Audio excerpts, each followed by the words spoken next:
Maintenant pour le cours.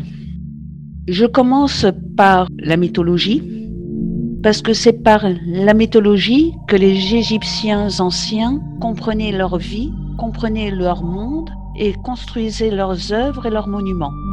Ce que les dieux font, les hommes le font. C'est-à-dire les dieux font la présentation et comme c'est un modèle, les hommes font la représentation. Par-delà le bien et le mal, il y a le dieu des enfers, donc au-dessus de toute considération morale. Les mots importants, mythologie, représentation, symbole et cosmogonie. C'est pas la peine de lire le PowerPoint maintenant, il vous sera donné dans le Google Classroom. Là, ce sont les villes les plus importantes que j'ai cartographiées. Et donc, les villes les plus importantes, c'est là où il y a le plus de peuples qui vivent, plus de monde. Et ils vivent tout simplement grâce aux ressources que peut permettre l'eau ou l'irrigation de l'eau dans les champs. Et si vous remarquez bien, chaque ville a un dieu. Alors, il faut que je vous explique ceci. Les Égyptiens anciens sont polythéistes. Poly veut dire plusieurs en grec, théiste veut dire Dieu, et même si ils sont tous polythéistes et ils croient tous à ces 100 et quelques dieux, chaque région privilégie un dieu. Et donc, je peux faire partie d'Hermopolis et considéré comme dieu de la lune, Thoth. Je peux être à Sinopolis, en grec, Sino veut dire chien, polis, ville, chien de la ville, et privilégier le dieu Anubis. Chaque région donne un nom différent pour chaque dieu, même si ce dieu est un même dieu. Je m'explique, j'ai le dieu Amon, qui est exactement le même dieu que le dieu Aton. Et pourtant, ils ont des noms différents, mais c'est le même. Il n'y a pas de souci. J'ai le dieu Thoth et les dieux Tat. C'est le même dieu. Donc, selon les villes, ils ont des noms différents, mais c'est la même personne. Selon les représentations, selon les figures que nous rencontrons dans l'Égypte ancienne, surtout à partir d'Akhenaton, voilà la ville d'Akhenaton, nous avons un dieu qui s'appelle Aton. Bien sûr, c'est selon Atou ou c'est selon Amon. C'est le même dieu. Cette image, nous avons un soleil et ce soleil a des rayons. Au bout des rayons, nous avons des mains. Cette image, même si elle est très ancienne, c'est une image conceptuelle, c'est-à-dire que le soleil n'est pas un soleil, un astre céleste, et c'est ni un dieu en tant que dieu, mais c'est plutôt un concept, c'est-à-dire il génère comme idée de pouvoir protéger et donner de sa puissance pour que le pharaon Akhenaton puisse être puissant à son tour. C'est-à-dire, c'est le symbole de la puissance, de la protection et de la générosité. Akhenaton était protégé par Aton, donc il avait le pouvoir de la puissance militaire et étatique et la générosité à travers ce concept. Cosmogonie. Donc, qu'est-ce que la cosmogonie ? Une cosmogonie, c'est quelque chose qui vient à partir de rien. Les Égyptiens de l'Égypte ancienne comprenaient le monde à partir de rien. Et de ce rien, il y a un nuage, et ce nuage est une entité. Ce n'est pas un dieu. Et cette entité est remplie de poussière. Il n'y a rien, que des gouttelettes d'eau. Et ces gouttelettes d'eau ont fait naître, à leur sens, le premier fleuve qui est le Nil. Ces gouttelettes d'eau ont fait naître un dieu. Cette entité s'appelle Nun, N-U-N, accepté N-O-U-N. Fait naître un dieu qui s'appelle Ré, accepté Ra. Il traverse le ciel d'est en ouest. Et le matin, à l'est, il s'appelle Khepri et il porte une tête de scarabée comme nous voyons ici. Pourquoi un scarabée ? Parce que c'est un insecte le plus propre. Il ne laisse aucune trace à son passage que ses pattes. À midi, au zénith, nous avons Ré Et Ré porte le soleil et il est protégé d'un serpent ici. Ce serpent est un serpent femelle. Elle s'appelle Hodjet. Le Hodjet est un serpent qui protège des portes du sud, qui est la représentation des mondes des enfers sur la protection de Seth. Et le soir, quand le soleil se couche, il s'appelle Atum. Atum signifie celui qui va mourir. Il porte une tête de bélier verte. Chaque pays et chaque culture a sa symbolique au niveau des couleurs. Et le vert ici est la symbolique de la fertilité, c'est-à-dire de la régénérescence. C'est vrai qu'il va mourir, mais il est prêté à revivre le lendemain matin. Ré est né des gouttelettes d'eau du nuage Moon, de son sperme, né deux dieux jumeaux, faux jumeaux, dieu de l'air et déesse de l'eau, Chu et Tchefnou. Donc nous sommes ici à la création de l'univers. Le cosmogonie, c'est quelque chose qui se crée à partir de rien et au fur et à mesure, l'univers se crée. Donc nous avons la déesse de l'eau et le dieu de l'air qui vont faire naître deux enfants, jumeaux, faux jumeaux, Geb et Nout, frères et sœurs. Ils se marient ensemble, le dieu de la terre avec la déesse du ciel. Est considéré en ce temps-là le mariage entre frères et sœurs ou la relation maritale entre frères et sœurs comme la plus sacrée pour engendrer la famille la plus pure, pour mettre au monde le pharaon à régner sur terre. Donc à l'image des dieux, les hommes font, que ça soit religieux ou que ça soit politique comme c'est le cas ici. Nout et Geb sont étroitement enlacés, jour et nuit sans cesse, ce qui embête pas mal Ré, qui est agacé par cet érotisme exacerbé. Il demande à son fils Chu de les séparer. Donc son fils Chu, dieu de l'air, va séparer le ciel de la terre. De cette étreinte longue va naître 5 enfants. Horus l'Ancien, Tefsis, Isis, Seth et Osiris. Horus l'Ancien, j'ai mis un point d'interrogation, tout simplement parce que je n'ai pas de figurine, ou j'ai peur de tomber sur la mauvaise figurine, et je n'ai pas d'attribution. Nephthys, protectrice des morts, Isis, déesse de la création, de la résurrection, et Seth, le dieu des enfers, des plus inimaginable qui puisse exister dans les enfers. Donc ce que vous imaginez en tant qu'enfer, c'est pire encore. Osiris, dieu des morts, mais pour être plus juste dans la définition, parce qu'après il y aura Anubis, dieu des gardiens des portes de la mort, pour être plus précise. Pourquoi nous n'avons rien sur Horus l'Ancien? Eh bien tout simplement c'est une ruse d'Isis qui l'a faite pour Seth, et cette ruse est si forte qu'elle fonctionne pour nous les scientifiques. Elle a créé la confusion du nom entre le nom de son frère, Horus l'Ancien, et le nom de son fils, Horus le Jeune. Seth et Osiris n'ont pas cessé de se battre. Ces deux frères se sont disputés pour des enjeux de pouvoir, d'être les dieux des dieux et de la rivalité de l'amour qu'avait Ré pour ses petits-enfants. Ré aimait beaucoup Osiris, qui est le dieu de l'aristocratie, de l'élite, de la culture, et Seth, qui est dieu des enfers, mais qu'il est courageux, qu'il est vaillant, mais qu'il est traître et qu'il est fourbe et mille malices, voulait avoir cette considération de son arrière-grand-père et considérer comme le dieu des dieux. Donc, pour ce faire, il va tuer Osiris plusieurs fois. La première fois, ça sera lors d'une fête organisée par Osiris. Il a invité son frère Seth et cette fête va lui offrir une grande boîte, une belle grande boîte confortable pour s'y allonger.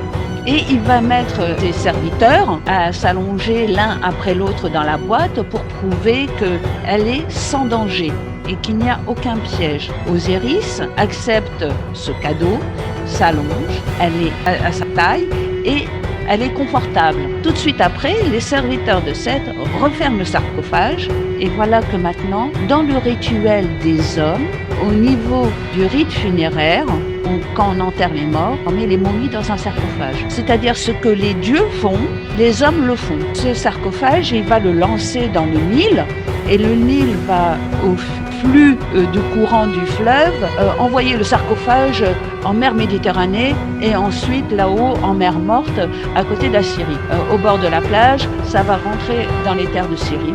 Nephthys et Isis vont parcourir le monde pour être à la recherche du corps d'Osiris. Ils vont le retrouver, le sarcophage, sous un bâtiment.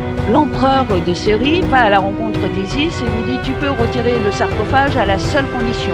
Tu ne détruis pas le bâtiment. » Et Isis, déesse, avec des pouvoirs, va réussir à sortir le sarcophage de ce bâtiment sans que le bâtiment s'écroule.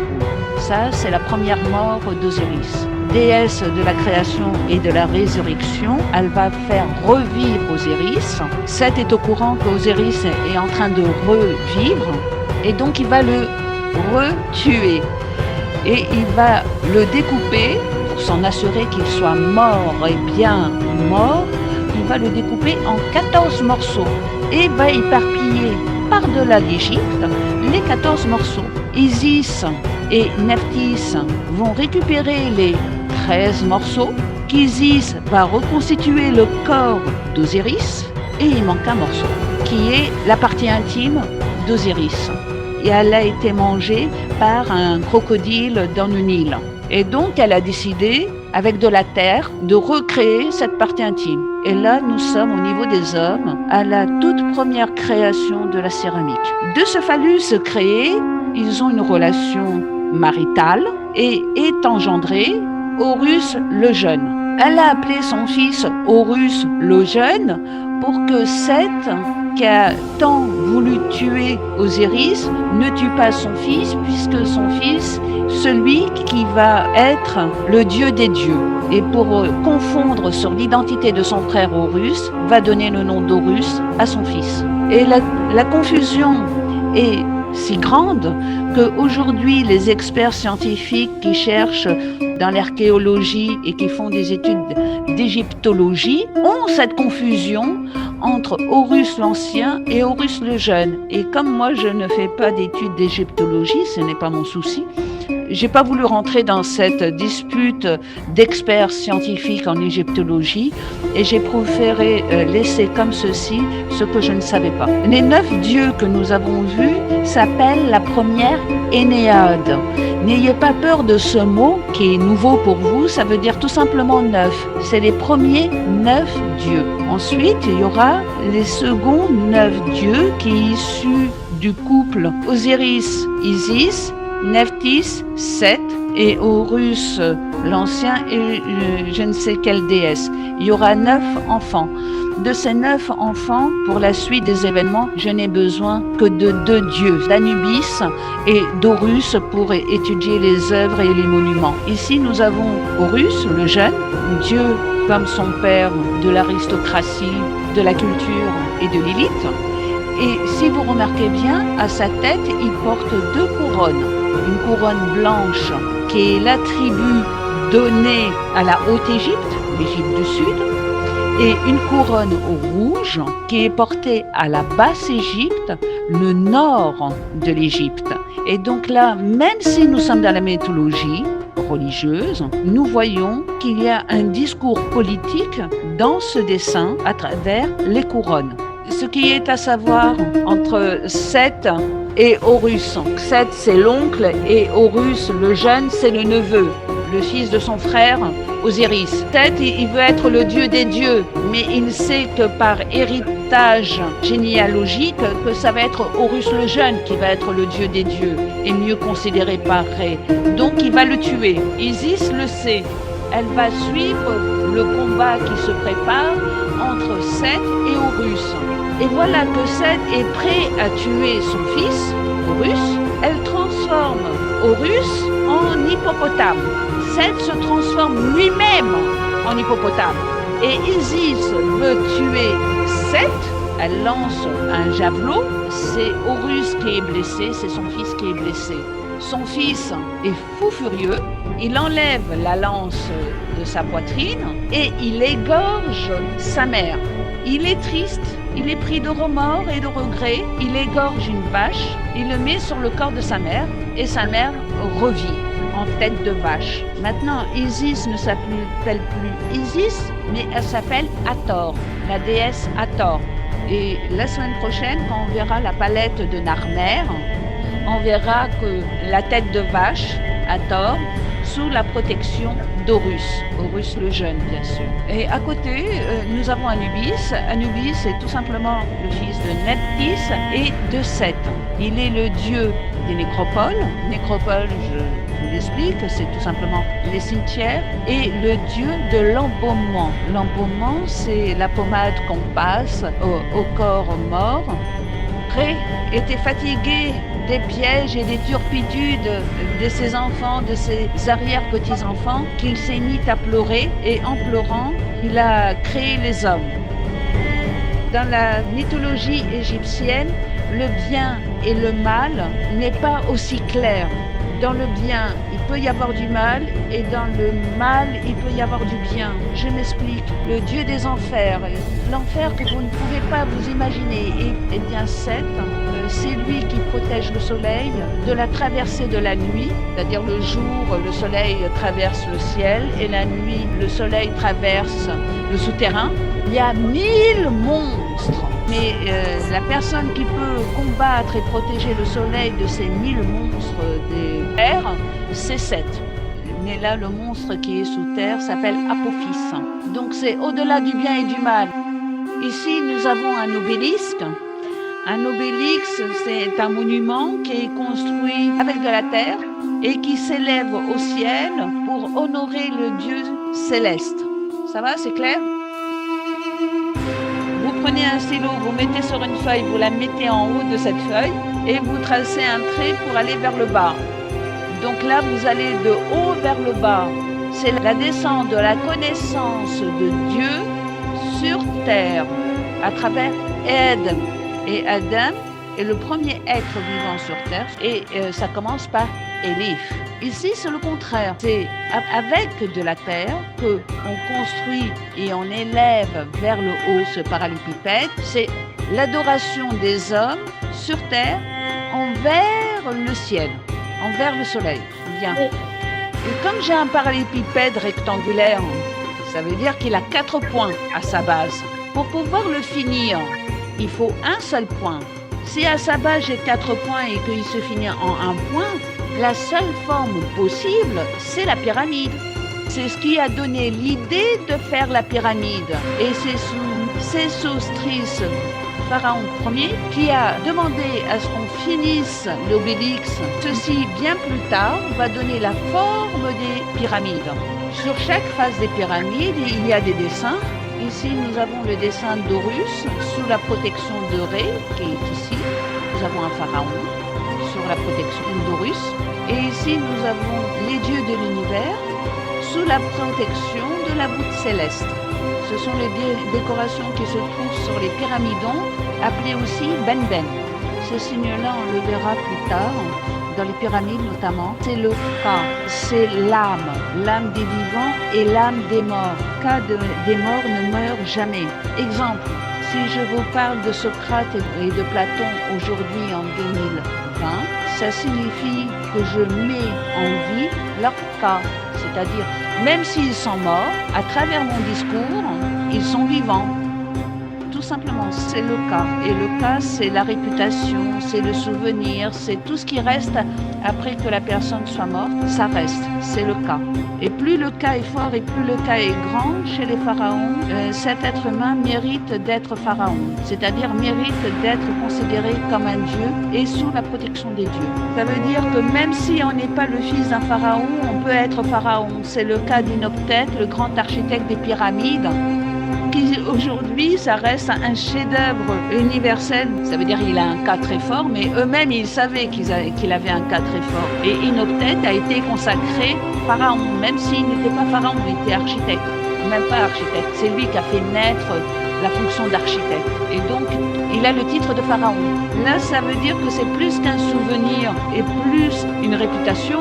Ça veut dire qu'au moment présent, je sais que cette personne-là marque son temps présent et marquera le futur. Alors les gens travaillent pour le temps présent et pour le temps futur, et c'est comme ça qu'est né les pyramides. C'est-à-dire que le temps présent est toujours travaillé pour un temps futur. Voilà. Bien, j'ai fini le cours. Merci à vous.